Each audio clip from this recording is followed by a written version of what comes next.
ಹಾಸನ ಜಿಲ್ಲೆಯಲ್ಲಿ ಸೆಪ್ಟೆಂಬರ್ 12ರ ರಾತ್ರಿ ಜವರಾಯ ಮರಣ ಮೃದಂಗ ಬಾರಿಸಿದ್ದ ರಾಷ್ಟ್ರೀಯ ಹೆದ್ದಾರಿ 373ರ ಬಳಿ ಮೊಸಳೆ ಹೊಸಳ್ಳಿ ಗ್ರಾಮದಲ್ಲಿ ಗಣೇಶ ಮೂರ್ತಿ ವಿಸರ್ಜನಾ ಮೆರವಣಿಗೆ ಸಾಗಿತು. ನೂರಾರು ಜನರು ಡಿಜೆ ಸದ್ದಿಗೆ ಹೆಜ್ಜೆ ಹಾಕುತ್ತಾ ಹೊರಟಿದ್ರು. ಪ್ರತಿ ವರ್ಷದಂತೆ ಸರ್ಕಾರಿ ಎಂಜಿನಿಯರಿಂಗ್ ಕಾಲೇಜು ಪಕ್ಕದಲ್ಲೇ ಗಣಪತಿ ಕೂರಿಸಲಾಗಿತ್ತು. ಹೀಗಾಗಿ ಮೆರವಣಿಗೆಯಲ್ಲಿ ಹಲವು ವಿದ್ಯಾರ್ಥಿಗಳು ಭಾಗಿಯಾಗಿದ್ರು. ಕುಣಿದು ಕುಪ್ಪಳಿಸುತ್ತಾ ಮೆರವಣಿಗೆಯಲ್ಲಿ ಸಾಗ್ತಿದ್ರು. ಈ ವೇಳೆ ಯಮ ಸ್ವರೂಪಿ ಟ್ರಕ್ ಹರಿದ ಪರಿಣಾಮ ಸ್ಥಳದಲ್ಲಿ 9 ಮಂದಿ ದಾರುಣವಾಗಿ ಸಾವನ್ನಪ್ಪಿದ್ದಾರೆ. ರಾತ್ರಿ ಸುಮಾರು 8:30ರಲ್ಲಿ ದುರ್ಘಟನೆ ಸಂಭವಿಸಿದೆ. ಮೃತರಲ್ಲಿ 6 ಮಂದಿ ಸ್ಥಳೀಯರು, 3 ವಿದ್ಯಾರ್ಥಿಗಳಾಗಿದ್ದಾರೆ.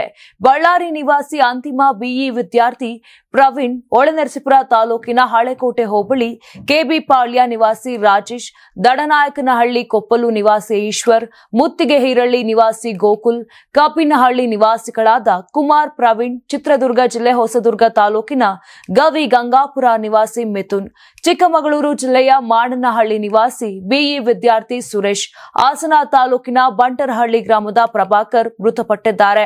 ಹೆದ್ದಾರಿಯ ಒಂದು ರಸ್ತೆಯಲ್ಲಿ ಬಂದ್ ಮಾಡಿದ್ದು ಮತ್ತೊಂದು ಭಾಗದಲ್ಲಿ ದ್ವಿಮುಖ ಸಂಚಾರಕ್ಕೆ ಅನುವು ಮಾಡಿಕೊಡಲಾಗಿತ್ತು. ಮೊದಲು ಬ್ಯಾರಿಕೇಡ್ಗೆ ಡಿಕ್ಕಿಯಾಗಿ ಮುಂದೆ ಸಾಗುತ್ತಿದ್ದ ಬೈಕ್ಗೆ ಟ್ರಕ್ ಗುದ್ದಿದೆ. ಬಳಿಕ ಮೆರವಣಿಗೆಯಲ್ಲಿ ಸಾಗುತ್ತಿದ್ದವರ ಮೇಲೆ ಹರಿದಿದೆ. ಏನಾಗ್ತಿದೆ ಅಂತ ತಿಳಿಯುವಷ್ಟರಲ್ಲಿ 9 ಮಂದಿಯ ಪ್ರಾಣ ಪಕ್ಷಿ ಹಾರಿ ಹೋಗಿತ್ತು.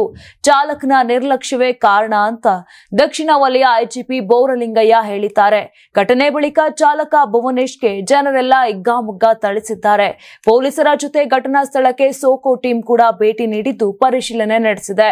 ಇನ್ನು 25 ಮಂದಿಗೆ ಗಂಭೀರ ಗಾಯಗಳಾಗಿವೆ.